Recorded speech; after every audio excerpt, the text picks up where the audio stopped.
Hello guys, welcome to our channel B Flavours. আজকে আমি আপনাদের তৈরি করে দেখাবো ডালিয়ার খিচুড়ির রেসিপি। তো চলুন দেখা যাক কিভাবে আমরা এটা তৈরি করি। সবার প্রথমে এখানে আমরা প্রেসার কুকার বসিয়ে দিয়েছি। এর মধ্যে দিয়ে দেবো পরিমাণ মতো জল।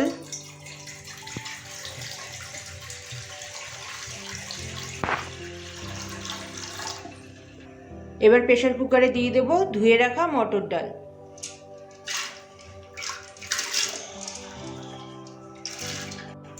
এবার এটাকে আমরা ঢাকা দিয়ে 2 সিটি পড়া অবধি অপেক্ষা করে নেব। এখানে আমরা কড়াই বসিয়ে দিয়েছি। এখানে আমাদের কড়াই গরম হয়ে গেছে। কড়াইতে দিয়ে দেবো সর্ষের তেল।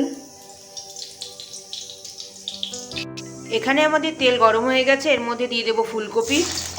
এখানে ফুলকপিটা আমরা বড় বড় করে কেটে নিয়েছি। ফুলকপিটাকে আমরা হালকা ভেজে তুলে নেব, খুব বেশি কড়া করে ভাজবো না। এখানে আমাদের ফুলকপি ভাজা হয়ে গেছে। এবার এগুলোকে আমরা তুলে নেব।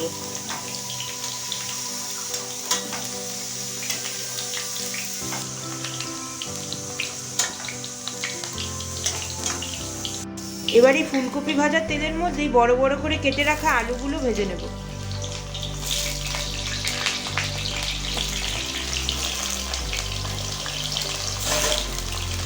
এখানে আলু ভাজা হয়ে গেছে। এবার আলুগুলো আমরা তুলে নিচ্ছি।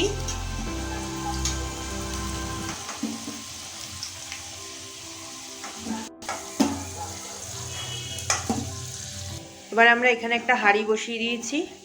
এবার এই হাঁড়ির মধ্যে দিয়ে দেবো পরিমাণ মতো জল।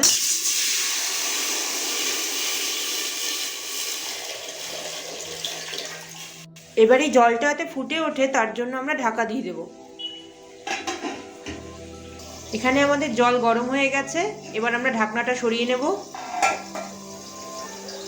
দিয়ে দেব এর মধ্যে মুগ ডাল। এখানে আমরা কাঁচা মুগ ডাল ব্যবহার করেছি। এবার এটা আমরা ঢাকা দিয়ে হাই ফ্লেমে সেদ্ধ হতে দেব 15 মিনিটের জন্য। এবার আমরা ঢাকনাটা সরিয়ে নেব।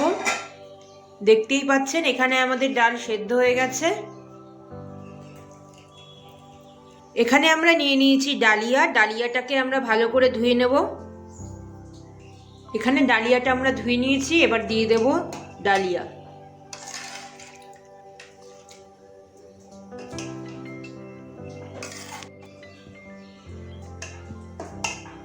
এবার এর মধ্যে দিয়ে দেবো ভেজে রাখা আলু। এবার এর মধ্যে দিয়ে দেবো মটরশুঁটি। এবার এর মধ্যে দিয়ে দেবো সেদ্ধ করে রাখা মটর ডাল। এখানে আমি আপনাদের ডালিয়ার পরিমাপটা বলে দিচ্ছি। এখানে আমরা 500 ডালিয়া ব্যবহার করেছি আর 500 ডাল ব্যবহার করেছি। আমরা মটর ডাল নিয়েছি 250, মুগ ডাল নিয়েছি 250। ডালিয়া আর ডালের পরিমাণ যদি সমান থাকে তাহলে ডালিয়ার স্বাদটা খুব ভালো আসে। তাই আপনারা চেষ্টা করবেন যেন ডাল আর ডালিয়ার পরিমাপটা সমান হয়।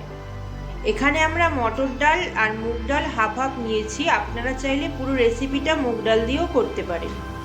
এখানে আমরা লবণ আর হলুদ জলের সাথে বাটিতে গুলে নিয়েছি। এবার আমরা এটাকে দিয়ে দেব ডালিয়ার মধ্যে। এইভাবে দিলে হলুদটা দলা পাকিয়ে যাবে না। এবার এর মধ্যে দিয়ে দেবো বড় বড় করে কেটে রাখা কুমড়ো। এখানে কড়াই বসিয়ে দিয়েছি। কড়াইতে দিয়ে দিচ্ছি তেল। এবার এই তেলের মধ্যে ফোড়নে দিয়ে দেবো তেজপাতা, শুকনো লঙ্কা আর 5 ফোড়ন।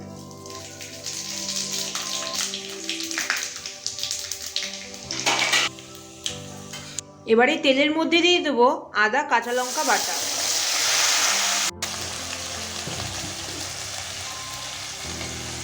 যতক্ষণ না আদার কাঁচা গন্ধটা চলে যায় ততক্ষণ আমরা এটাকে কষিয়ে নেব।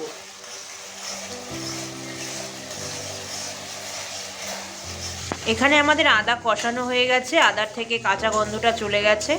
এবার আমরা এটাকে ফোড়ন দিয়ে নেব ডালিয়ার মধ্যে। এবার এর মধ্যে দিয়ে দেবো বড় বড় করে কেটে রাখা টমেটো। এবার এর মধ্যে দিয়ে দেবো ফোড়নটা, যেখানে আদা, শুকনো লঙ্কা, তেজপাতা আমরা কষিয়ে রেখেছি সেটা।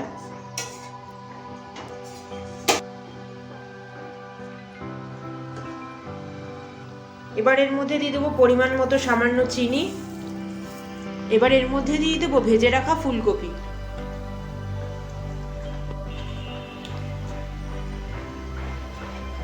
এবার এর মধ্যে দিয়ে দেবো ধনেপাতা, দিয়ে দেবো সামান্য ঘি।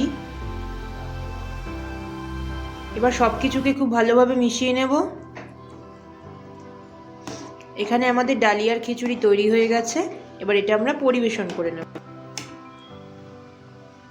ব্যাস তৈরি হয়ে গেল আমাদের আজকের রেসিপি ডালিয়ার খিচুড়ি। ভাজার সাথে পরিবেশন করুন গরম গরম ডালিয়ার খিচুড়ি। আজকের আমার এই রেসিপিটা যদি আপনাদের ভালো লেগে থাকে তাহলে অবশ্যই like, comment, share and subscribe করে দেবেন। তো আজকের মতো ভিডিওটা এখানেই শেষ করছি। দেখা হবে আগামীকাল নতুন পর্বে নতুন আরেকটা রেসিপি নিয়ে।